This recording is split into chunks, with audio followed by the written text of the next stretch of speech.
أعوذ بالله من الشيطان اللعين الرجيم. بسم الله الرحمن الرحيم. الحمد لله رب العالمين، والصلاة والسلام على سيدنا ونبينا وشفيع المذنبين بالقاسم محمد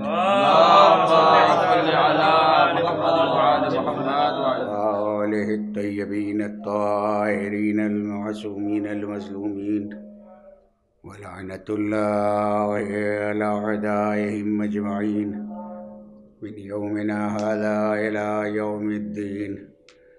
أما بعد، فقد قال الله سبحانه تبارك وتعالى وقوله الحق.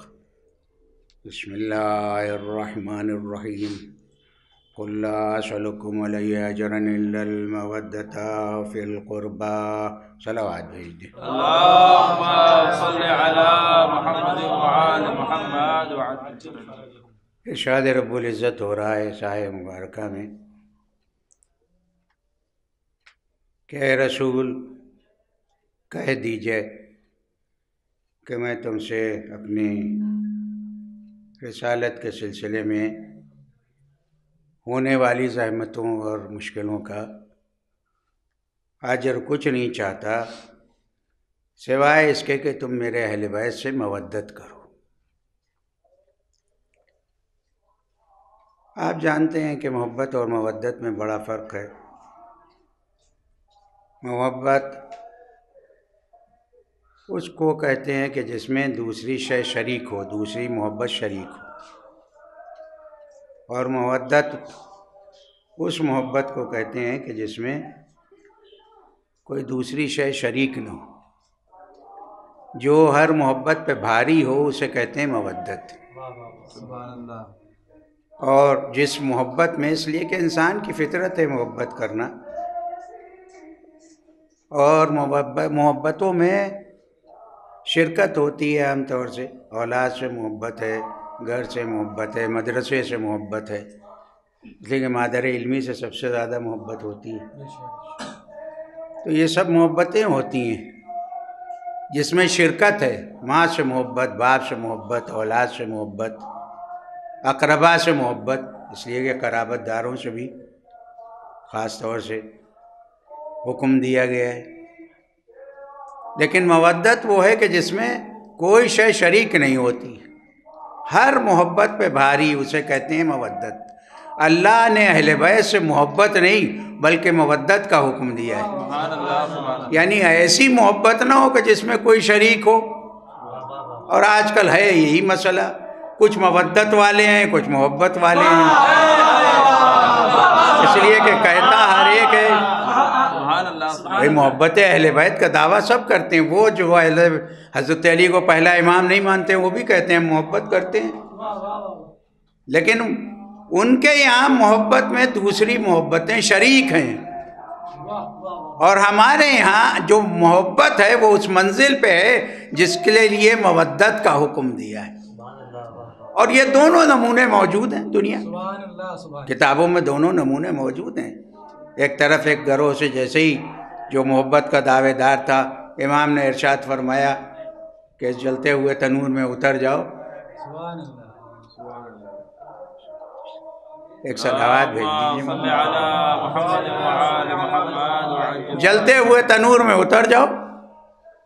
وہ محبت والے تھے، آئے تھے امام کے پاس، مخلص تھے بہرحال، لیکن بہرحال محبت والے تھے. ان کے یہاں فوراً یہ شائبہ پیدا ہوا کہ ہماری اولاد ہے، ہم جل جائیں گے تو کیا ہوگا. اور اسی درمیان میں یہ گفتگو ہو ہی رہی تھی کہ ایک مرتبہ ہارون مکی وارد ہوئے اور امام سے کو جیسے ہی سلام کیا، امام نے ارشاد فرمایا اس جلتے ہوئے تنور میں اتر جاؤ. ہارون مکی نے یہ نہ کہا، نہ پوچھا کہ اس میں ہم بچیں گے یا نہیں بچیں گے. یہ ہے مودت. چنانچہ وہ اس تنور میں اتر گئے. تھوڑی دیر کے بعد محبت والوں کے دل میں فوراً خیال پیدا ہوا کہ اب تو یہ جل چکے ہوں گے. اس لیے کہ وہاں محبت تھی مگر معرفت اس منزل پہ نہیں تھی. جیسے ہی یہ خیال پیدا ہوا امام نے فوراً ہی غلام کو حکم دیا کہ تنور کا ڈھکن ہٹاؤ. جیسے ہی ہٹایا تنور کا ڈھکن تو دیکھا کہ ہارون مکی جو ہیں وہ بیٹھے ہوئے تسبیح پڑھ رہے ہیں.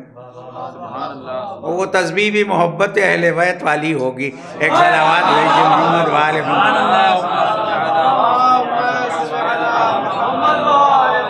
دیکھا بیٹھے ہوئے اس لیے کہ جانا تنور کے اندر محب کا کام تھا، چاہنے والے کا کام تھا، بچانا جو ہے وہ امامت کا کام تھا. اور پھر یہ تو وہ ہیں جن کے کا واسطہ دے کہ ابراہیم نارے نمرود سے بچ گئے ہیں، جس کے ٹیلے آج بھی موجود ہیں بابل میں. ہلے سے جب انسان جاتا ہے نجف اشرف کی طرف تو راستے میں وہ ٹیلے پڑتے ہیں جو آج بھی دکھائی دیتے ہیں کولے کے. ان کے لیے بتایا جاتا ہے کہ یہ وہ ہیں، اس لیے کہ نمرود جو ہے وہ بابل میں تھا اور جناب ابراہیم بھی بابل میں تھے. یہ ہلے سے قریب کا جو ہے تو وہ راستے میں وہ ٹیلے پڑتے ہیں تو بتاتے ہیں لوگ کہ یہ وہی ٹیلے ہیں کالے کولے کے ٹیلے جو ہیں وہ لوگ کہتے ہیں یہ وہی ہیں جو نمرود کی آگ کے وجہ سے بنے تھے. اتنی عظیم آگ تھی لیکن بچا لیے. مگر اطمینان یہ تھا کہ جبرائیل راستے میں آئے، کہا کوئی کام ہے، ضرورت ہے، کہا ہے مگر تم سے نہیں ہے.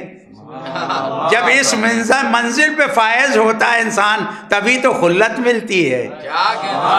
صلوات بھیج دیں محمد وآل محمد. اور اسی امتحان کے بعد امامت ملتی ہے. جناب ابراہیم قربانیوں سے جب گزرے، آج نہیں ہے ابراہیم صاحب منصور نگر میں مجلس پڑھ رہے ہیں، جناب ابراہیم جب قربانیوں سے گزرے تو اس لیے کہ کبھی بیٹے کی قربانی کا مسئلہ تھا، ان تمام قربانیوں سے جب گزر چکے تو آواز آئی کہ ہم نے تمہیں لوگوں کے لیے امام بنایا. کہا ومن ذریتی. آپ تو قرآن پڑھتے ہیں بحمداللہ، ظاہر ہے طلاب علوم دینیہ نہ قرآن پڑھیں گے تو کون پڑھے گا. اور یوں بھی قرآن پڑھنے سے حافظہ بڑھتا ہے، آنکھوں کی بصارت بڑھتی ہے، ثواب ہوتا ہے، بڑی عظمت ہے قرآن مجید کی. کہ ومن ذریتی، میری ذریت میں بھی امامت رہے گی. جواب دیا کہ لا ینال عہد الظالمین، ظالموں کو یہ عہدہ نہیں ملے گا. خدا یہ بھی کہہ سکتا تھا کہ نہیں تمہاری ذریت میں نہیں ہے، لیکن ایک معیار بتا دیا کہ جو ظالم ہوگا وہ امام نہیں ہو سکتا. ظلم کے اقسام ہیں. ظلم یہی نہیں ہے کہ تلوار سے کسی کا گلا کاٹ دیا جائے، ظلم یہ بھی تو ہے کہ انسان گناہ کرتا ہے، اسے بھی تو ظلم کہا گیا ہے. ازلام اسی کی تو جمع ہے. آپ تو بحمداللہ ظاہر ہے میں تو آپ کے سامنے بہت پرانا پڑھا ہوا سبق جو ہے وہ دہرانے لگتا ہوں. ایک صلوات بھیج دیں محمد وآل. کہ ومن ذریتی، کہ لا ینال عہد الظالم، نے ایک معیار بتا دیا. اس لیے کہ اگر صرف ذریت ابراہیم کے لیے خدا یہ کہتا کہ تمہاری ذریت میں نہیں رہے گا تو اس کے بعد دوسری ذریتیں جو تھیں، دوسری نسلیں جو تھیں وہ کہہ سکتی تھیں کہ ہم میں امامت آ گئی. لیکن ایک معیار بتا دیا، پرکھنے کا معیار بتا دیا کہ ظالم کو یہ عہدہ نہیں مل سکتا ہے. اب جہاں جہاں ظلم ہے وہاں عہدہ امامت نہیں مل سکتا. دنیا کہے کسی کو امام، دنیا میں امامت تو بٹ رہی ہے. امام فلاں امام فلاں امام، چار مسلح جو ہیں عالم اسلام میں وہ سب امام کہلاتے ہیں. اس کے علاوہ بھی غزالی ہو، یہاں تک کہ ابن تیمیہ ملعون کو بھی امام کہا ہے. ابن تیمیہ کی جو تفصیلات ہیں، اس لیے کہ یہ ملعون جو ہے یہاں تک کہ جس میں خدا کا قائل تھا یہ شخص، اور اس نے کہا تھا کہ خدا جو ہے وہ آسمان سے اترتا ہے زمین پہ اور اس کے بعد یہ جس لکڑی کے ڈھانچے پہ، اس لیے میں یہ نہیں کہوں گا کہ یہ ممبر پہ بیٹھتا تھا، اس لیے کہ ممبر ہے فضائل اہل بیت کے لیے، اور یہ میں اس لیے کہہ رہا ہوں کہ خود امام نے، چوتھے امام نے دربار میں جب خطیب برا بھلا کہہ رہا تھا تو یہی تو ارشاد فرمایا تھا کہ اس لکڑی کے ڈھانچے پہ بیٹھنے کی مجھے بھی اجازت ہے۔ اب جب امام بیٹھے ممبر پہ تب ممبر ہوا، ورنہ اس وقت تک لکڑی کا ڈھانچہ تھا۔ یہ امام سجاد، ایک صلوات بھیج دیں محمد والے۔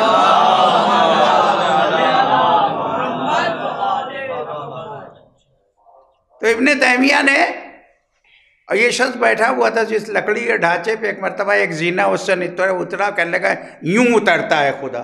اس کے نظریات بڑے عجیب ہیں۔ اسی کے شاگرد محمد ابن عبد الوہاب، اور ابھی بھی یہ ابن تیمیہ کے اقوال کو، اس دن بھی سعودی میں ایک فتویٰ تھا، اس میں دلیل میں ابن تیمیہ ہی کو وہ تھا کہ امام ابن تیمیہ یہ فرماتے ہیں، سمجھا آپ؟ اور نسلی اعتبار سے یہ شخص جو ہے وہ جائز اولاد نہیں تھا، یہ بالکل ثابت ہے اس کے لیے جو ہے وہ، اس لیے کہ ہمارے علماء نے یہ سب چیزیں لکھی ہیں، اور بڑی مفصل کتاب اس پر لکھی ہے عراق کے ایک عالم نے، بہت ہی زبردست، اور اس میں پورے حالات جو ہیں ابن تیمیہ کے لکھے ہیں، اور اس میں انہوں نے اس کے نظریات کو، اس کے جو انداز تھے وہ سب انہوں نے لکھا ہے، اور جو کچھ اس نے، یہ تو محمد ابن عبد الوہاب بعد میں جو ہے وہ ابن تیمیہ کے نظریات کو اس نے جو ہے پڑھا ہے، اور پڑھنے کے بعد اختیار کیا ہے، ورنہ ابن تیمیہ، اور اسی وجہ سے، انہی نظریات کی وجہ سے خود علماء اہل سنت نے اس کے کفر کا فتویٰ دیا تھا، اور شام میں یہ رہتا تھا، وہیں کے علماء نے اسے اس کے کفر کا فتویٰ اور واجب القتل کا فتویٰ دیا تھا، اور وہاں کی حکومت جو شیعہ حکومت نہیں تھی، اس نے بہرحال اسے زندان میں ڈالا، اور وہیں یہ شخص مرا ہے اسی زندان میں، پھر نکل نہیں سکا ہے۔ یہ تفصیل ہے، اور یہ سب چیزیں موجود ہیں، اسی لیے میں عام طور سے گزارش کیا کرتا ہوں کہ انسان جب الگ کی چیزیں بھی پڑھے گا، اس لیے کہ مطالعے میں الگ کی چیزیں بھی رکھنا چاہیے، صرف درسی کتابیں ہی نہیں۔ درسی کتابیں تو سمجھ لیے جس طریقے سے ایک شخص کوئی کام سیکھتا ہے، لیکن اس کے بعد وہ دوسرے کاموں کو انہی کاموں سے حاصل کرنے کی کوشش کرتا ہے، لہذا درسیات کے ساتھ ساتھ بھی الگ کی کتابیں، اور کتاب خریدے بھی، اس لیے کہ میں کوئی نصیحت نہیں کر رہا ہوں خدا نخواستہ، لیکن یہ ضرور تھا کہ نجف اشرف میں بہت کم شہریے میں جو اس وقت ملتا تھا، لیکن ماہانہ ایک کتاب ضرور ہم لوگ خریدتے تھے، ماہانہ شہریے میں سے نکال کے کچھ پیسے کتاب ضرور خرید لیتے تھے، اور اسی کا نتیجہ یہ ہوا کہ پڑھنے کا کچھ شوق بڑھا، اور اس کے علاوہ وہاں کی لائبریریاں جو ابھی قم میں ہیں، بحمد اللہ مشہد میں لائبریریاں ہیں، تو یہاں لائبریریاں تھی، خود یہاں مدرسے میں جو کتابیں ہیں، اور اگر کتابیں ظاہر ہے الگ کی کتابیں خود انسان خریدے گا، دیکھے گا، پڑھے گا، تو اس سے اس کا حافظہ کھلتا ہے، اور اسی طریقے سے جب وہ ذاکری کرے تو واقعاتی ذاکری کرے، کیونکہ واقعات سے نکات نکلتے ہیں، بجائے اس کے کہ خطابت کرنا شروع کرے۔ یہ میں اپنے لیے کہہ رہا ہوں، گویا یہ کوئی نصیحت نہیں ہے، کوئی یہ نہیں، مگر جب بیٹھتا ہوں تو ظاہر ہے یہی سب باتیں، اس لیے کہ مدرسے میں جب بھی کبھی مجلس پڑھتا ہوں تو یہ سوچ لیتا ہوں کہ اپنے نفس کے تزکیے کے لیے، اس لیے کہ انسان کو واعظ غیر متعظ نہیں ہونا چاہیے۔ انسان کو ایک کتاب ہے کبریت احمر فی شرائط المنبر، اس میں آج سے تقریباً 150 برس پہلے لکھی گئی ہے فارسی زبان میں، اور عربی میں بھی کچھ حصے ہیں اس کے، تو اس میں خاص طور سے یہ کہ شرائط منبر بیان کیے گئے ہیں، تو اس میں خاص طور سے یہ تمام چیزیں جو ہیں کہ شرائط میں یہ ہے کہ واعظ غیر متعظ نہ ہو، یعنی جو بات کہہ رہا ہے خود اس پر عمل کر رہا ہو یا کر چکا ہو، اور اسی شے کو آیت اللہ خمینی نے جہاد اکبر میں لکھا ہے جہاد اکبر جو مشہور کتاب ہے ان کی موعظے کی تشریف لائیں، صلوات بھیج دیں محمد مبارزہ با نفس، اپنے نفس سے جہاد، اس لیے کہ جہاد اکبر ہے، اس لیے کہ معصوم سے کسی نے جس وقت صحابی جہاد کر کے آیا اور کہا کہ میں جہاد کر کے آیا ہوں رسول اللہ سے، تو آپ نے ارشاد فرمایا کہ جہاد اصغر چھوٹا جہاد کیا ہے، کمل جہاد الاکبر، جہاد اکبر کیا ہے؟ آپ نے کہا اپنے نفس سے جہاد کرنا، نفس کی مخالفت کرنا، یہ ہے جہاد اکبر۔ صلوات بھیجیے محمد۔ یہی شے ایسی ہوتی ہے کہ جو انسان کو انسان بناتی، تو اس میں بھی واقعاتی ذاکری کرے بڑے اطمینان کے ساتھ، اور اس کے لیے کتاب پڑھے، اس لیے کہ نیٹ پہ جو آدمی دیکھتا ہے اس میں ضروری نہیں کہ ہر بات جو ہے صحیح ہی ہو، اس میں ضروری نہیں ہے، اس لیے کہ بہت سی چیزیں ایسی آتی ہیں کہ جس میں آدمی تشویش میں پڑ جاتا ہے، اور پھر اگر پڑھ دیتا ہے تو پھر غضب ہو جاتا ہے، وہیں سے اس کی پکڑ شروع ہو جاتی ہے۔ لہذا تو اصل شے ہے مودت۔ جناب ابراہیم سے کہا لا ینالو عہد الظالمین، یہ عہدہ ظالموں کو نہیں ملے گا، اور پھر اس کے بعد ایک سلسلہ شروع ہوا، اس لیے کہ ظالمین میں ایسے لوگ گزرے ہیں کہ جنہوں نے امامت کے جھوٹے دعوے کیے ہیں، خود اصحاب ائمہ میں ایسے ہوئے، خود اصحاب ائمہ میں بھی ایسے لوگ ہوئے ہیں، یہاں تک کہ خاندان کے افراد میں بھی ایسے اپنے دیں گے کہ جنہوں نے امامت کا دعویٰ کیا ہے جھوٹا۔ البتہ اس میں جناب محمد حنفیہ کا نام جو بعض لوگ لیتے ہیں وہ صحیح نہیں ہے۔ جناب محمد حنفیہ نے امامت کا دعویٰ نہیں کیا تھا، بلکہ امام سجاد کی امامت کو ثابت کرنے کے لیے آپ نے بعض امور بیان کیے تھے، اور یہ جو فرقہ بنا وہ جناب محمد حنفیہ کے بعد بنا ہے، جناب محمد حنفیہ اس پر راضی نہیں تھے۔ جو ان کے سر منڈایا جاتا ہے اور کہا جاتا ہے کہ محمد حنفیہ نے دعویٰ امامت صرف اس لیے، ان کا یہاں جو اگر بعض چیزیں ہیں تو صرف اس لیے، ورنہ اگر وہ اس بات پر بضد ہوتے کہ میں امام ہوں تو جب حجر اسود نے گواہی دی تھی سلام کا جواب دے کے تو اس کے بعد بھی مصر رہتے آپ، لیکن اس کے بعد آپ کا یہ کہنا کہ امام برحق تم ہی ہو، یہ اس بات کی دلیل، چونکہ زمانہ ایسا پرآشوب تھا، بعد کربلا جو حالات پیدا ہوئے تھے، اور اس قدر بنو امیہ نے مدینے میں گھراؤ کر رکھا تھا ہر لمحے پہ، اس کی وجہ سے جناب محمد حنفیہ نے، اور ثابت کر کیا ہے جناب محمد حنفیہ نے کہ امام جو ہے وہ امام سجاد ہیں۔ لہذا جناب محمد حنفیہ کے لیے کوئی نہ سوچے کہ انہوں نے دعویٰ امامت کیا تھا، نہیں، دعویٰ امامت نہیں، کیونکہ لکھا ہے بعض لوگوں نے تاریخ میں جو فرقے بیان کیے ہیں، اس میں جناب محمد حنفیہ والا فرقہ جو ہے جو ان سے منسوب کرتے ہیں اس کا تعلق ان سے کوئی نہیں تھا۔ تو امامت جو ہے وہ ظالم تک نہیں پہنچے گی۔ اب اس کے بعد جو سلسلے شروع ہوئے، اور دوسری شے ہے عصمت، امام کا معصوم ہونا ضروری ہے، اس لیے کہ غیر معصوم کی سیرت پہ عمل نہیں کیا جا سکتا ہے 100%، کیونکہ وہ جتنا ہی اہم ہو مگر اس کے باوجود خطا کا امکان رہتا ہے۔ ہمارے مراجع اس بات کو کہتے ہیں،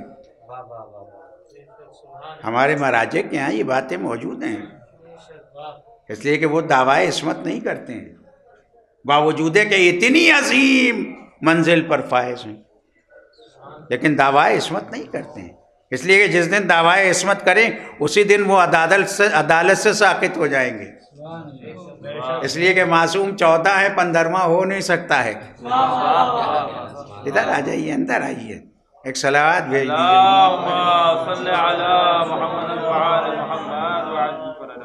معصوم 14 منصوص من اللہ، باقی کچھ ایسے ہیں جنہوں نے اپنے کو معصوم بنایا، حضرت عباس اس فہرست میں، جناب زینب خاندان اہل بیت کے خواص، مگر جو منصوص من اللہ ہیں وہ 14 ہیں. ہم کہہ نہیں سکتے کہ کوئی اس کے علاوہ کوئی 15واں بھی ہے. حدود ہیں معین ہیں. جیسے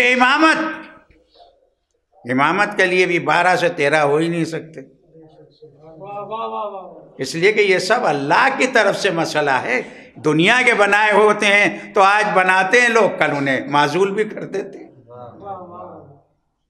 اس لیے کہ جس کو اچھا کہتے ہیں لوگ کبھی کبھی معزول، اس لیے کہ زیادہ تر لوگ جو ہیں وہ ذاتی اغراض کی بنا پر چڑھتے سورج کی پوجا کیا کرتے ہیں، ذاتی اغراض. اور یہی وجہ تھی، اسی شے کو، یہی شے تھی ان کے ذہنوں میں جنہوں نے فدق کو غصب کیا تھا، جنہوں نے بنو نذیر والی جو جاگیر تھی امیر المومنین کے ذاتی اسے ضبط کیا تھا. ان کے ذہنوں میں یہی تھا کہ جب ان کے در پہ دولت نہیں رہے گی تو لوگ ان سے منحرف ہونا شروع ہو جائیں گے، لیکن جو قسم دولت کے لیے ہوتی ہے وہ منحرف ہو جاتی ہے، اور جسے مودت ہوتی ہے تلوار چلتی ہے مگر اس کے باوجود وہ کلمہ ولایت پڑھتا رہتا ہے. صلوات بھیج دے محمد وآل محمد. ان کے ذہنوں میں بھی یہی تھا. غصب فدق کو غصب کرنا جو ہے وہ اسی کے تحت تھا کہ یہ تہی دست ہو جائیں گے، لوگ ان سے دور ہو جائیں گے. تو جو ذاتی اغراض کی بنا پہ ہوتے ہیں وہ دور ہو جاتے ہیں، لیکن جو مودت والے تھے وہ دور نہیں ہوئے. کم تھے مگر سیسا پلائی ہوئی دیوار تھے. انہیں نہ تلوار بدل سکی نہ مال کی لالچ، ورنہ غصب فتح اسی لیے ہوا تھا. سب سے پہلا کام کیا ہے غصب کیا. جو رسول اللہ نے اللہ کے حکم سے خیبر کے بعد، اس لیے کہ خیبر میں امیر المومنین نے اس طریقے سے شجاعت کا سکہ بٹھال دیا تھا کہ اس کے بعد جو بچے کچے خیبر کے یہودی تھے ان میں دم نہیں، ان میں ہمت نہیں تھی، خائف تھے، ڈرے ہوئے تھے. ایک علی نے اتنا روب ڈال دیا تھا ان پر، یہودیوں پر، کہ وہ روب اسلام میں آ گئے تھے. اور آج اتنے مسلمان ہیں لیکن وہ مٹھی بھر یہودیوں کا کچھ نہیں بگاڑ پا رہے ہیں، بلکہ وہ تو یہودیوں سے تعلقات بڑھاتے چلے جا رہے ہیں. اس لیے کہ ان کے لیے ہم مسئلہ ہیں، یہودی اچھے ہیں. صلوات بھیج دیں محمد وآل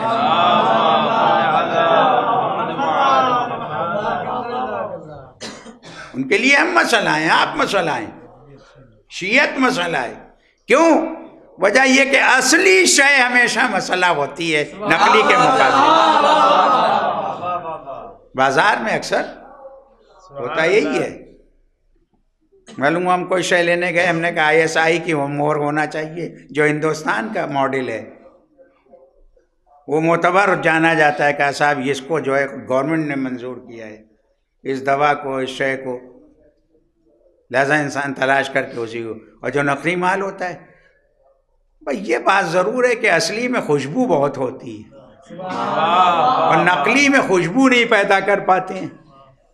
سکندر باغ کے گارڈن میں چلے جائیے، کتنے پھول ہیں وہاں، طرح طرح کے پھول آپ کو نظر آئیں گے وہاں، انتہائی خوبصورت، لیکن قریب سے گزریے گا تو خوشبو نہیں آئے گی. کیوں؟ پھول بنا سکتے ہیں مگر خوشبو نہیں پیدا کر سکتے، کیونکہ وہ ہے اصلی مسئلہ. یہی وجہ ہوئی کہ دنیا نے بہت سے نقلی بنائے مگر وہ جوہر پیدا نہ کر سکے جو اللہ نے انہیں عنایت کیا تھا. صلوات بھیج دیں محمد وآل محمد. تو اسی شے کی بنا پر سب سے پہلے فدق کو غصب کیا. فدق کیا ہے؟ آپ بحمد اللہ جانتے ہیں، سبھی مومنین بحمد اللہ. فے کے ذریعے سے، قرآن مجید میں فے کا لفظ موجود ہے. بغیر گھوڑے دوڑائے قرآن کہتا ہے. یہ اصطلاحات قرآن کی ہیں. آیات اس لیے نہیں دہراتا ہوں کہ اگر سہو ہو جائے گا تو گناہ ہوگا. لہٰذا جو ہے وہ آیات وہی پڑھے کہ جو اسے سورہ حمد کی طرح یاد ہو، ورنہ ادھر ادھر ہو جائے گا معاملہ تو خواہ گناہ ہوگا. اور یہ بھی نہ سمجھے کہ زیر نمبر جو ہیں وہ نہ جاننے والے لوگ موجود ہیں. اب تو بحمد اللہ ہمارے یہاں حافظ ہوتے چلے جا رہے ہیں، پہلے بھی تھے لیکن میں اب اور شوق بڑھ گیا. اچھی چیز ہے یہ. ایک سورہ انسان یاد کرے، 10 سورے یاد کرے، 20 سورے یاد کرے، اس کا بڑا ثواب ہے. لیکن یہ گھوڑے دوڑائے بغیر مل گئے جو شے قرآن کہتا ہے، حکم خدا ہے کہ اس میں مسلمانوں کا حصہ نہیں ہے. وہ خالص رسول اللہ کی جاگیر ہوگی. تو فدق جو ہے یہ بہت بڑی اراضی ہے جو مدینے سے تقریباً 60-70 کلومیٹر دور ہے. فدق کا علاقہ بہت سرسبز و شاداب کیونکہ وہاں پانی بہت ہے. اور یہ بات اپنی جگہ ہے کہ جہاں اہل بیت کے قدم جاتے ہیں وہاں چشمے خود بخود پھوٹ پڑتے ہیں. ایک صلوات بھیج دیں محمد والے. اے مومنین جاتے ہی ہیں، جب نیشا پور جاتے ہیں اس چشمے کو دیکھتے ہیں جو برسا برس سے امام کے قدموں کے طفیل میں 8ویں امام کے آج تک کے جو دھارا بہ رہا ہے وہاں، اور کتنا میٹھا اور کتنا ٹھنڈا پانی اس کا ہوتا ہے. اتنے سال ہو گئے ہیں. یہ ان کے قدم کی برکت ہے جو اللہ نے انہیں ان کی محنتوں کی جزا میں انہیں عنایت دی ہے. تو فدق کا علاقہ جو تھا وہ رسول اللہ کو ملا بغیر جنگ کیے ہوئے، اور آپ نے اس وقت آیت نازل ہوئی کہ ذوی القربیٰ کو جو ہے وہ حق دے دیجئے. تو رسول اللہ نے ارشاد فرمایا کہ ذوی القربیٰ کون ہے؟ تو جبرائیل امین نے کہا کہ وہ جناب فاطمہ کا نام نامی لیا. صلوات بھیج دیں کہ وہ تمہارے قرابت دار ہیں. تو صرف سیدہ جو ہیں قرابت دار ہیں. اب یہاں میرا دل چاہتا ہے میں عرض کروں کہ اگر کوئی اور بیٹی ہوتی تو وہ کہتی ہم بھی تو قرابت دار ہیں. شبلی صاحب نے لکھا ہے سیرت النبی میں، اور جناب سیدہ کے لیے لکھا ہے کہ سب سے چھوٹی بیٹی تھی، اگرچہ نام انہوں نے فہرست میں سب سے پہلا لیا ہے. اب یہ احتراماً ہوا ہوگا، لیکن سیرت النبی میں انہوں نے 6 جلدیں ہیں اس کی. مجھے شوق کتب جو ہوتا ہے تو میں یہ سب بھی خرید لیتا ہوں. انہیں بھی رکھنا چاہیے بھائی، دیکھوں تو کہ کیا لکھا ہے.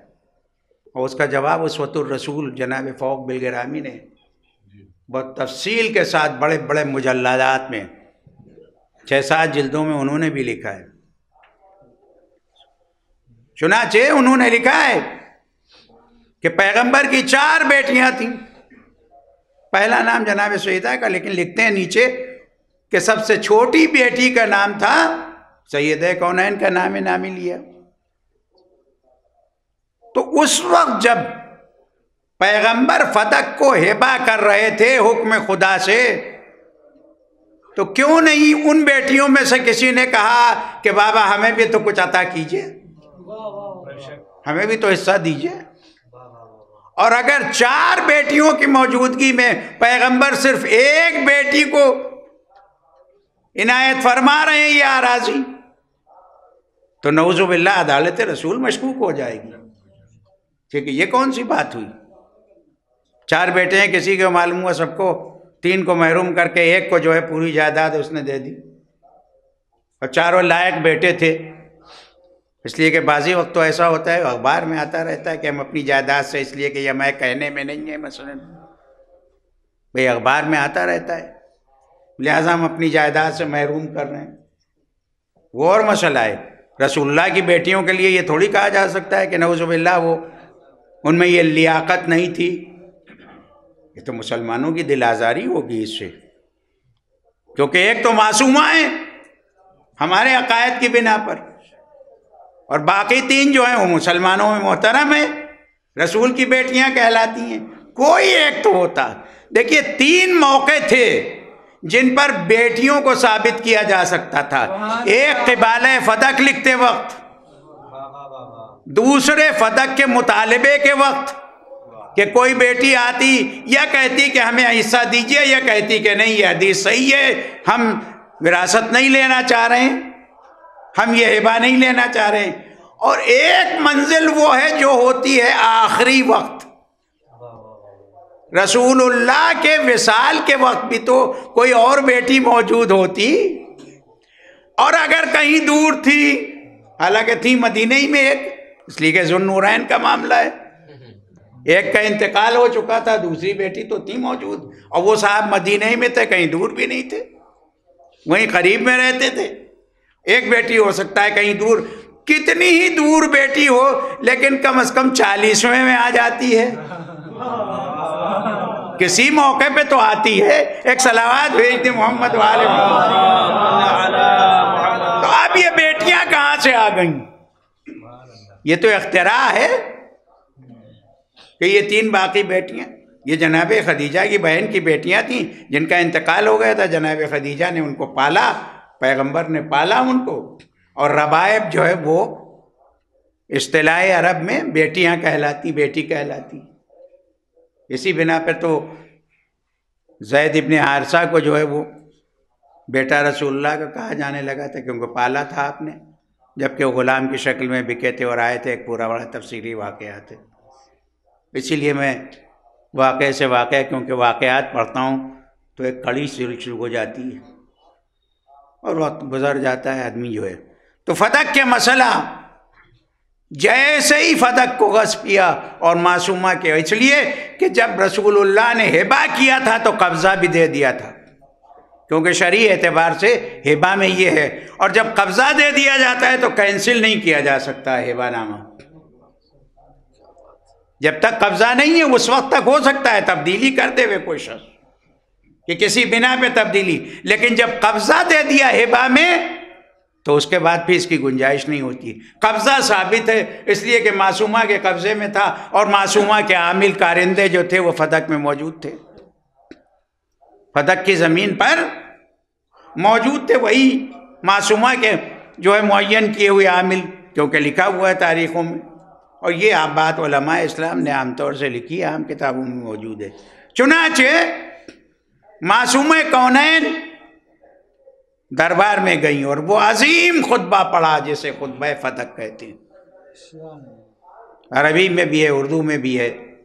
اب تو نیٹ اتنا آسان ہو گیا ہے، مگر شرط یہ ہے کہ انسان جو ہے وہ قاعدے کی چیزیں پڑھے دیکھے، ادھر ادھر کے چیزوں کا کیا فائدہ ہے؟ خواہ مخواہ کوئی جوک جو ہے وہ کوئی فلاں چیز ہے، کوئی فلاں چیز ہے، نعوذ باللہ۔ آپ نہیں، مثلا عام بات میں کرتا ہوں، یا مثلا ہیجانی چیزیں دیکھنا شروع کر دے جو آخر میں خودکشی کا باعث بھی بن جاتا ہے۔ ایک صلوات بھیج دیں محمد والے،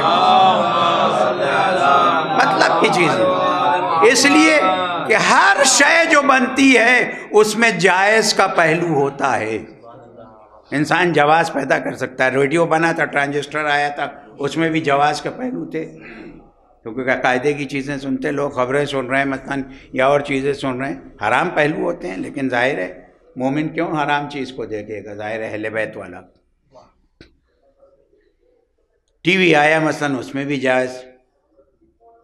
تو چنانچہ معصومہ کونین نے جانے کے بعد ارشاد فرمایا کہ یہ میرے بابا نے مجھے دیا تھا، اور یہ قبالہ یہ لکھا ہوا ہے۔ خطبہ پڑھا، عظیم خطبہ ہے، خطبہ فدکیہ، جو جناب معصومہ نے اس بھرے دربار میں پڑھا ہے، اور جس میں ان کی حیثیت بتا دی ہے، اس لیے کہ معصومہ نے پہلے حمد الہی کی، وہ بھی خاص انداز ہے۔ خطبے سے ملا کے دیکھا جائے تو نہج البلاغہ کے خطبے سے مل رہا ہے خطبہ، وہی بلاغت، وہی انداز، اس لیے کہ کفو ہیں، برابر کا معاملہ ہے، سبحان اللہ سبحان اللہ، برابر کا مسئلہ ہے۔ چنانچہ جناب معصومہ نے حمد الہی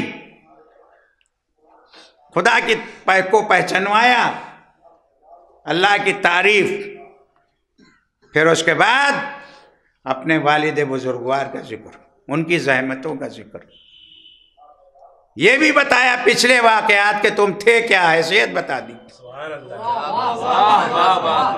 اس لیے کہ جو لوگ اب اقتدار پہ قابض تھے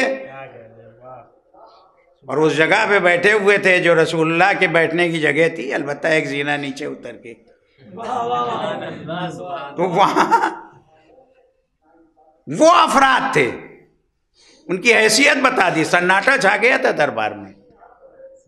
دربار میں سناٹا چھا گیا تھا جس وقت خدا، اسی لیے خطبہ فتح جس وقت انسان پڑھے گا اندازہ ہوتا ہے اسے۔ حیثیت بتائی، تم تھے کیا، میرے بابا نے تمہیں جو ہے راہ راست پہ لائے ہیں۔ اور اس کے بعد آپ نے جو ہے شروع کیا ہے، پھر اس کے بعد اپنے شوہر کی خدمات کا تذکرہ کیا ہے، کہ جب تم میدان کارزار سے فرار اختیار کر رہے تھے، اس وقت میرے شوہر نے رسول کو بچایا ہے، پورے دین کو بچایا ہے۔ صلوات بھیج دے محمد وآل محمد۔ امیر المومنین کی خدمات جنگوں میں اور دوسرے مقامات، اور پھر اس کے بعد اپنا تعارف کروایا کہ ہمیں اللہ نے کن کن چیزوں پہ فائز کیا ہے۔ کیا تم نے ہماری فضیلتوں کو ہمارے بابا سے نہیں سنا؟ کتنی جلدی تم منحرف ہو گئے۔ سناٹا چھایا تھا دربار میں جب سید کونین خطبہ پڑھ رہی تھی، اور اس کے بعد آپ نے ارشاد فرمایا، تو وہ ایک جھوٹی حدیث، اس لیے پہلے ہبا کو کہ رسول، اور اس کے بعد جھوٹی حدیث، نحن معاشر الانبیاء، ہم گروہ انبیاء، نہ کسی کے وارث ہوتے ہیں نہ کسی کو وارث بناتے ہیں۔ اس حدیث پہ کوئی گواہ نہیں ملا، جیسے ہی پڑھی تو ایک محترمہ نے جو ہے وہ گواہی دی کہ ہاں میں نے سنی، سب بہرے ہو گئے تھے، یہی انہی کے کان بالکل صحیح تھے، یہ گویا اپنے حجرے میں بیٹھی ہوئی اس حدیث کو سن رہی تھی، باقی پورا مجمع جو تھا سنا ہی نہیں تھا۔ جو شخص بیٹھا تھا رسول اللہ کی جگہ پہ، وہ جانتا تھا اس نے سنی تھی یا انہوں نے، باپ نے سنی تھی یا بیٹی نے، اور ایک اور شخص تھا جس نے گواہی دی تھی۔ بس جیسے ہی یہ حدیث پڑھی تو معصومہ نے ایک دفعہ تیور بدل کے کہا، تم بہت جلدی میرے بابا پر بہتان لگانے لگے ہو، اس لیے کہ یہ حدیث تو قرآن کے خلاف ہے، اور یہ کہے کہ آپ نے آیات پڑھنا شروع کی۔ کیا سلیمان جو ہے داؤد کے وارث نہیں ہوئے؟ قرآن کہتا ہے آیات قرآن پڑھ رہی تھی۔ اے کیوں نہ پڑھتی ہیں آیات قرآن؟ جس کے گھر کی کنیز زبان قرآنی میں گفتگو کرے، ایک صلوات بھیج دے محمد وآل محمد۔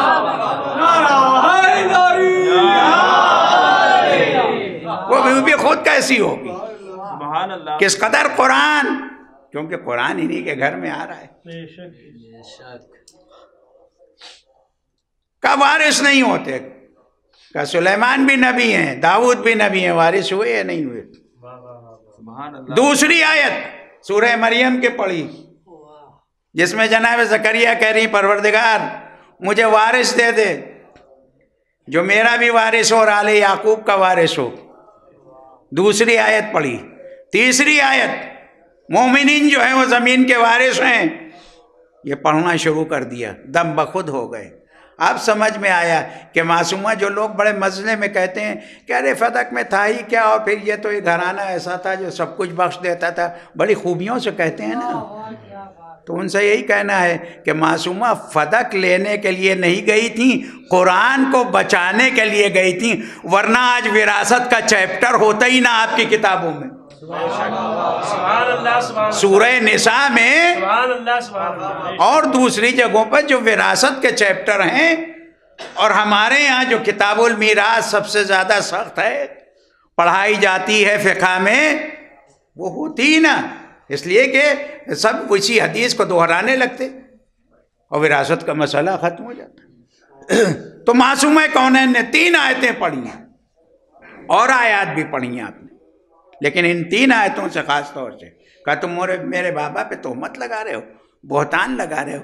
عزیزان گرامی، بہرحال قبالہ فتق لکھا گیا، ایک بہت تفصیلی بحث ہے یہ، لیکن یہ ضرور ہے کہ فتق پڑھیے، بیان میں ضرور پڑھیے، اس لیے کہ غدیر اور فتق 2 چیزیں بڑی ضروری ہیں، دونوں کو چھپانے کی لوگ کوشش کر رہے ہیں۔ ایک صلوات بھیج دیں محمد والے،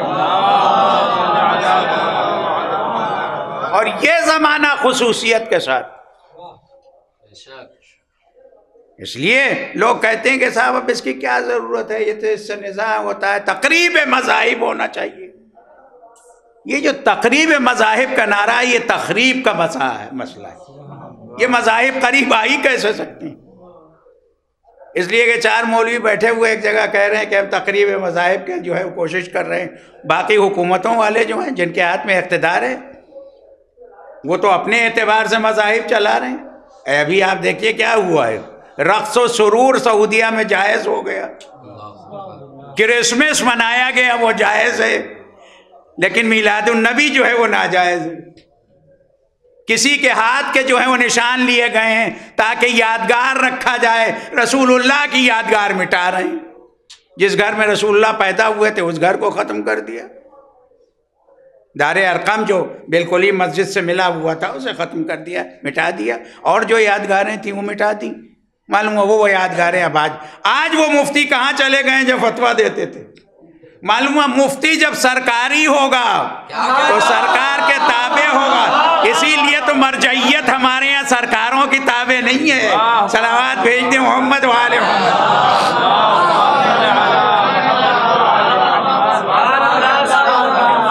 ہمارے یہاں علماء نے گردنیں کٹوائی، ہمارے یہاں تابع داری حکومتوں کے نہیں، اور آج بھی الحمدللہ ہمارے حوزات علمیہ جو ہیں وہ آزاد ہیں حکومتوں سے،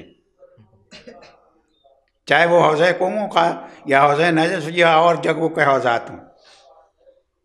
اس لیے کہ پھر فتاوی میں دیکھنا پڑتا ہے، وہ مفتی صاحب جو بات بات پہ فتویٰ دیتے تھے، حالانکہ اب تو وہ دور ختم ہو گیا، جو جنت البقیع میں کھڑے ہوئے کہتے تھے حرام ہے بدعت ہے، وہ خود ہی دہشت گرد کہلانے لگے، واویلا مچی ہوئی ہے۔ یہ ہے دشمنی اہل بیت کا نتیجہ، کیونکہ ظاہری طور سے اللہ والے بنتے تھے، سر پہ بستر، ہاتھ میں لوٹا، اور باتیں یہ تھیں یہ بدعت وہ بدعت یہ بدعت، عزاداری کے خلاف اس کے۔ لہذا ہر دشمن اہل بیت کو ہوشیار ہونا چاہیے کہ ایک دن وہ آتا ہے کہ پھر وہ اللہ والا نہیں کہلاتا ہے، دہشت گرد کہلاتا ہے۔ صلوات بھیج دیں محمد۔ یہ ہے مسئلہ، نہیں دیا فتق، معصومہ واپس آ گئی۔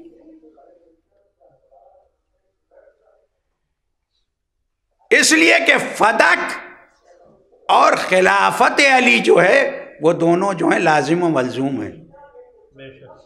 اسی لیے استاد سے پوچھا تھا، لکھا ہوا واقعہ ہے کتاب میں، شاگرد نے پوچھ لیا کہ یہ بتائیے کہ فاطمہ حق پہ تھیں؟ کہاں؟ تو صدیقہ تھیں۔ تو کہا پھر ان کا حق کیوں نہیں دے دیا؟ کہ اگر ایک دن فتق دیتے تو دوسرے دن مطالبہ خلافت علی کرتی ہیں، اور وہ بھی دینا پڑتی ہے۔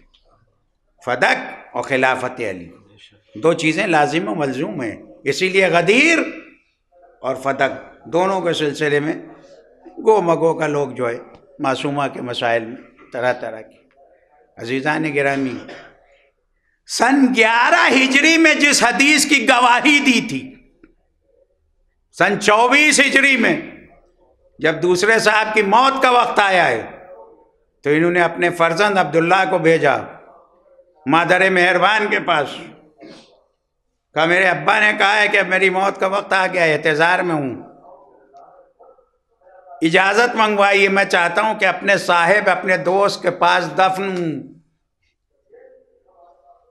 یہ اجازت کیسے دے سکتی ہیں؟ کہا یہ حجرہ، کہا یہ مجھے اپنے شوہر سے وراثت میں ملا ہے۔ 11 میں تو آپ کہہ رہی تھی کہ وراثت چھوڑتے نہیں ہیں، اور یہ 24 میں کیا ہو گیا؟ اس لیے کہ پھر ملتا ہے کہ تیسرے دور میں مطالبہ وراثت کے لیے پھر گئی تھیں خود وہ محترمہ کہ مجھے وراثت دو، میرا جو ہے فلاں حق ہے۔ تو یہ کیسے ہو گیا کہ قبر کے لیے ان سے اجازت لی جائے؟ اگر وراثت رسول نے نہیں چھوڑی تھی اور یہ اس حجرے میں زبردستی تھی تو ان کا نماز اور روزہ بھی نہیں صحیح تھا،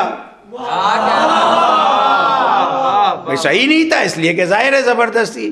اور اگر وراثت کا مسئلہ تھا تو وہ حجرہ اتنا بڑا نہیں تھا، اس لیے کہ رسول اللہ کی اس وقت 8 بیویاں اور تھیں۔ جب آپ کا وصال ہوا ہے تو کم از کم 8 بیویاں اور تھیں، تو کوئی پیلس تو تھا نہیں رسول اللہ کے پاس، ورنہ حجرہ کیوں تاریخ میں لکھا جاتا؟ محل تو تھا نہیں کہ اس میں اتنا۔ اب جو یہ قبریں بن رہی ہیں یہ کس بنا پہ بن رہی ہیں؟ اس لیے کہ وراثت کا مسئلہ اگر دیکھا جائے تو 8واں حصہ جو ان کا بنے گا، کیونکہ اولاد جب ہوتی ہے تو 8واں حصہ ہوتا ہے، ورنہ اولاد نہ ہو تو 4تھا حصہ ہوگا زوجات کا۔ 8ویں حصے میں اتنی گنجائش کہاں سے ہو گئی رسول اللہ کے حجرے میں؟ اور پھر وہ حجرہ جو آپ نے بھیجا شام کے حکمراں کے ہاتھ، جناب محمد ابن ابی بکر کی شہادت کے بعد ان کے بچوں کو پالنے کے لیے اس حجرے کو واپس لیا۔ پہلے 200 درہم میں بیچا تھا، پھر آپ نے ان سے واپس لیا کہ میں ان کے بچوں کو اس میں رکھوں گی، یہ حجرہ واپس کر دو۔ حجرہ واپس لے لیا۔ اس کے معنی رسول اللہ والا حجرہ تو بیچا نہیں تھا، اس لیے کہ اس میں تو قبریں تھیں، رسول اللہ کی قبر تھی اور 2 صحابیوں کی قبریں تھیں، تو کس حجرے کو بیچ ڈالا تھا؟ اگر اس حجرے کو بیچا ہے انہوں نے تو صحیح ہے ہی نہیں، اس لیے کہ ظاہر ہے پھر ان پہ وہی حکم آئے گا جو آج قبرستان بیچنے والوں پہ آتا ہے۔ ایک صلوات بھیج دیں محمد و آل محمد، اور وہ بھی قبر رسول۔ اس لیے کہ انہوں نے محمد ابن ابی بکر کی شہادت کے بعد اس کو واپس لیا، پہلے 200 درہم میں بیچا تھا شام کے حاکم کے ہاتھ۔ اس لیے کہ حجرات نبی کی اگر آپ تفصیل پوچھیے، علامہ مرتضی آمولی نے اپنی کتاب میں ماسات الزہرا میں بڑی تفصیل کے ساتھ لکھا ہے، پڑھنے سے تعلق رکھتی ہیں یہ چیزیں۔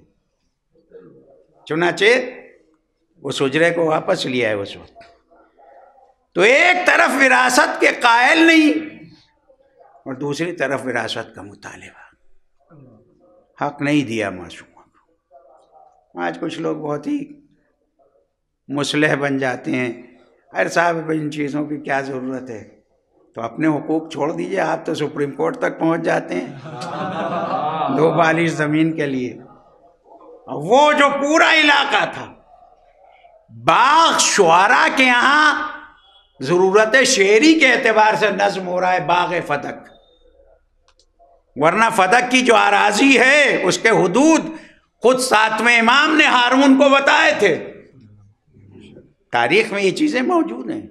اور آج وہ علاقہ فدق جب کبھی آل سعود نے موقع دیا تو انسان اس علاقے کو جا کے دیکھے گا، جو بڑا سرشب و شاداب ہے۔ ایک ویڈیو آیا تھا، اس میں میں نے دیکھا تھا، بڑے باغات اس میں ہیں، بڑی اراضی، بڑی زرخیز زمین ہے وہ، اور اس کے راستے کو موڑ دیا گیا ہے، اس لیے کہ یہ ہائی وے کو موڑ دیتے ہیں۔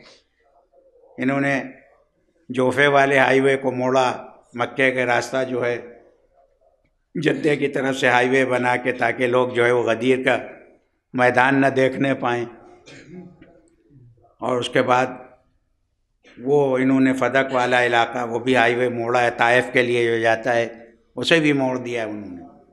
تو عزیزان گرامی، یہ سب تفصیلات ہیں جن کو حقیقت میں بیان کرنا چاہیے، اس لیے کہ اگر ہم اور آپ نہ بیان کریں گے تو کون کرے گا؟ معصومہ کا حق ہم نہ بیان کریں گے تو کون کرے گا؟ اب رہا یہ بس آخر کلام میں 2 چیزیں، ایک مسئلہ یہ کہ قبر معصومہ کہاں ہے، تو 3 جگہوں کے لیے یہ روایت ہے، اور تینوں جگہوں پہ جو ہے وہ خاص طور سے زیارت پڑھی جاتی ہے۔ قبر معصومہ مخفی ہے، چھپی ہوئی ہے۔ بقیع میں روایت ہے زیارت وہاں بھی پڑھی جاتی ہے، لیکن قبر دکھائی نہیں دیتی، قبر چھپی ہوئی ہے۔ یہ جو ایک ویڈیو آنے لگتا ہے کہ کچھ پھول ایک قبر پہ ہیں اور ایک کبوتر ہے، تو یہ صحیح نہیں ہے۔ میں نے اس کے لیے واٹس ایپ پہ ڈالا ہے، بہت سے لوگوں تک پہنچا ہے کہ یہ معصومہ کی قبر نہیں ہے، بلکہ یہ جو 4 معصوموں کے سرحانے جو قبر ہے یہ جناب عباس ابن عبد المطلب کی ہے، اور جو وہ کونے میں قبر دیوار کے پاس ہے اس محوطے میں، تو وہ جناب فاطمہ بنت اسد مادر امیر المومنین کی قبر ہے۔ مادر حسنین کی قبر پوشیدہ ہے، 3 جگہ زیارت پڑھی جاتی ہے۔ ایک اور جگہ جو ہے وہ بقیع میں، لیکن قبر نامعلوم۔ دوسری زیارت قبر اور منبر کے درمیان روضہ رسول میں، قبر اور منبر کے درمیان جسے ریاض الجنہ کہتے ہیں، وہاں کے لیے روایت ہے، وہاں بھی جانے والا زیارت پڑھتا ہے۔ تیسری جگہ خود معصومہ کا بیت الشرف جو باب جبرائیل کے سامنے ہے، اور اب مسجد میں داخل کر لیا گیا ہے، رسول اللہ کی قبر مبارک سے اس جالی سے منسلک، اس کو جو ہے وہ جگہ بھی زیارت پڑھتے ہیں، اس لیے کہ ایک روایت یہ ہے کہ آپ اپنے بیت الشرف میں دفن ہوں اور باب جبرائیل کے سامنے۔ یہ باب جبرائیل کیوں ہے؟ کہا جبرائیل اسی سے آتے تھے۔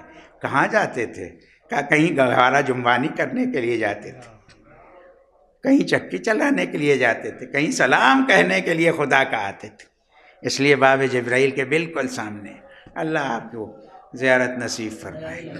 اگرچہ ظالموں نے اس حصے کو بند کر دیا ہے، عام لوگوں کے لیے VIP کے لیے کھولتے ہیں، لیکن میں نے گزشتہ جو حج کیے، کئی مرتبہ عمرے کیے 2005 تک، تو میں نے زیارت کی ہے اس جگہ کی، اور مجھے یہ شرف حاصل ہے ان 3 جگہوں پہ۔ تو قبر معصومہ مخفی ہے، لہذا کوئی بھی یہ نہیں کہہ سکتا ہے کہ خاص جگہ کو کہ یہاں پہ ہے، اور یہ مطالبہ خاص طور سے دشمنوں کا۔ دوسرے ایک ویڈیو اور نشر ہونے لگتا ہے، پاکستان میں سندھ کی اسمبلی میں ایک خاتون نے دانستہ یا نادانستہ طور پہ جو ہے یہ کہا ہے کہ جنت البقیع میں جو ہے وہ بی بی فاطمہ کی قبر جو ہے بننا چاہیے، وہ بھی صحیح نہیں ہے۔ وہ بعض مومنین بہت خوش ہو کے اس ویڈیو کو جو ہے وائرل کرنے لگتے ہیں، شیئر کرنے لگتے ہیں، وہ صحیح نہیں ہے، اس لیے کہ یہ ایک سازش ہے پوری دنیا میں کہ سیدہ کی اس مظلومی کو ختم کر دیا جائے، اور اس کے لیے بڑے واقعات ہیں۔ خود آل سعود کی طرف سے میسج آئے تھے کہ اگر آپ نشاندہی کر دیجئے کہ جنت البقیع ہی میں قبر ہے تو ہم آپ کو بننے کی اجازت دے سکتے ہیں۔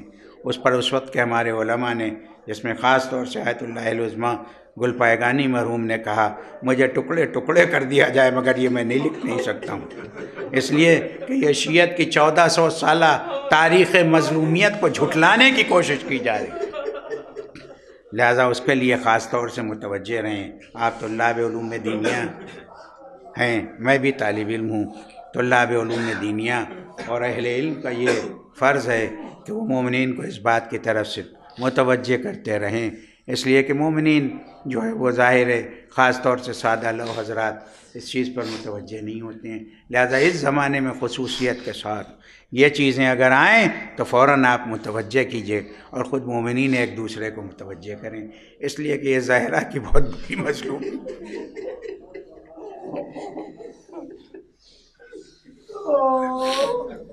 سیدہ کی مظلوم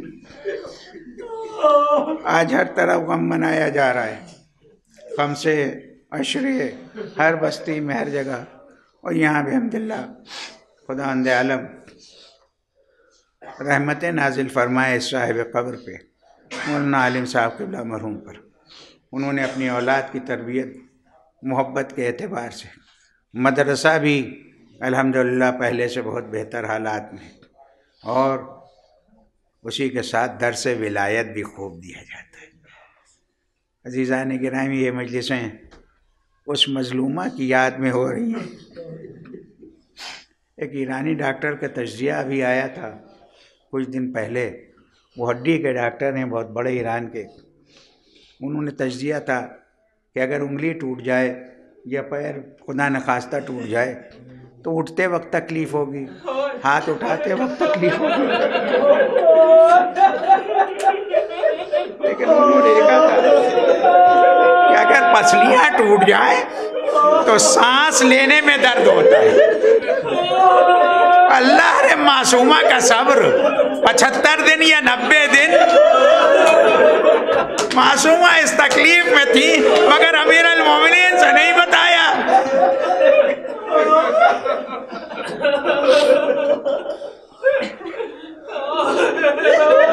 اسی لیے ہمارے علماء خاص طور سے ہمارے مراجع کرام نجف اشرف میں ان دنوں میں آیت اللہ خمینی کے مجالس ہوتی تھی اور آیت اللہ خوئی کے داماد آیت اللہ مستنبت کے مجالس ہوتی تھی، اس میں خود آغا خوئی تشریف لاتے تھے۔ ہمارے مراجع کرام خاص طور سے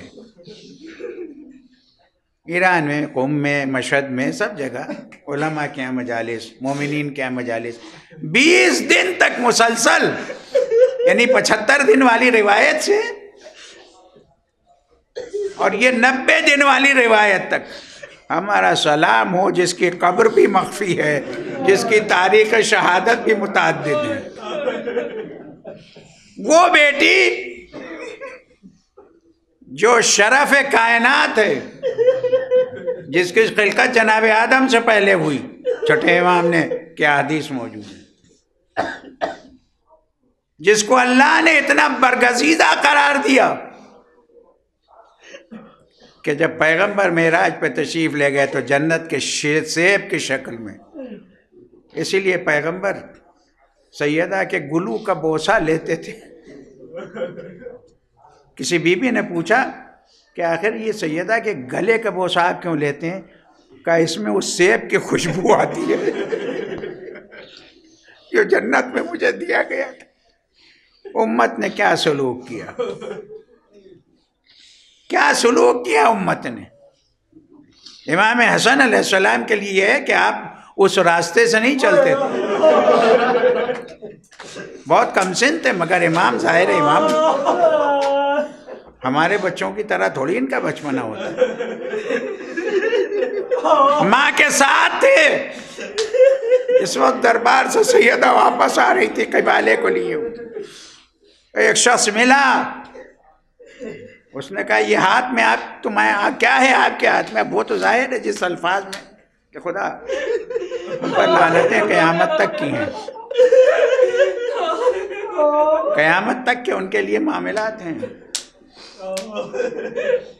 کہا یہ قبالہ فدق ہے، فلاں نے لکھ کے دیا ہے، ہاتھوں سے چھیننا چاہا، معصومہ مضبوط پکڑے ہوئے تھے، اس کے بعد وہ جسارت کی ہے کہ معصومہ غش کھا کے زمین پہ گری،